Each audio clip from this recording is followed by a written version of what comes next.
இன்னொன்னு கர்நாடக முதலமைச்சர் சொல்றாரு, முதலமைச்சர் இங்க வர தேவையில்ல, தமிழ்நாடு முதலமைச்சர் இங்க வர தேவையில்ல.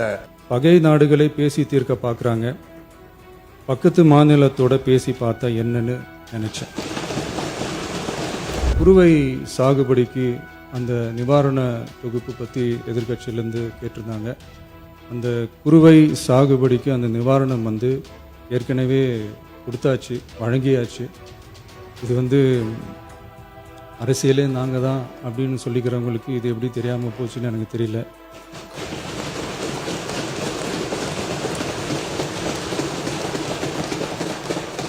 முன்ன பின்ன பேப்பர் படிச்சிருந்தா நாட்டில் என்ன நடக்குதுன்னு தெரிஞ்சிருக்கும். இப்போ வறட்சி நிவாரண நிதி அவங்க கேட்குறாங்க. இது ரெண்டுத்துக்கும் வித்தியாசம் தெரிஞ்சுக்க வேண்டும். இது வெறும் காலையில் பேப்பர் படித்தா மட்டும் பத்தாது. அங்கே அனைத்து கட்சி கூட்டத்தை கூட்டி அனைத்து விவசாயிகளோடையும் போய் கலந்து பேசி அவங்களுடைய கோரிக்கைகள் என்னன்னு நீங்கள் தயவுசெய்து கேட்டுக்கொள்ள வேண்டும். செப்டம்பர் இறுதி வரையிலும் பார்த்துவிட்டு தான் வறட்சி நிவாரண பணிகளை ஆற்றுவது வழக்கம். அவை அதை குறிப்பிட விரும்புகிறேன்.